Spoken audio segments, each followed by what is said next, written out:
Donc ce premier match de l'équipe de France, même si je pense que l'équipe de France a un potentiel et un effectif pour pouvoir faire mieux, mais déjà faire ce match dans un premier match contre les Allemands en Allemagne, je trouve que ça n'a rien à voir avec ce qui s'est passé il y a 3 ans.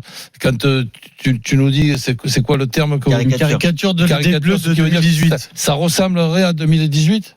Bah quand même, oui. Mais pas au premier match 2018. Pas on au était premier match, mais sur les ingrédients qui nous ont fait être champions du monde. Ah mais ça on verra après. Et on comparera après notre deuxième, troisième, les huitièmes de finale et les quarts de finale. On comparera avec ce qui s'est passé il y a 3 ans. Lionel. Comparons le début de la compétition il y a 3 ans, quand on est sorti dans ce match contre l'Australie.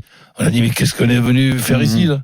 Et après, tu t'es démerdé. Jusqu'au 3e match de poule, on s'est dit ça, parce que le France-Danemark, le 0-0, il était affreux. Absolument. Lionel. Je suis d'accord avec tout ce qui vient d'être dit. Pour moi, l'équipe de France, c'est peut-être la première fois que je vois l'équipe de France jouer et entrer en compétition dans un match aussi abouti.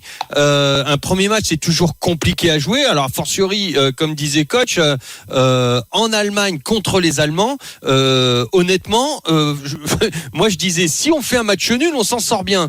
Et là, on s'en sort avec un 1-0.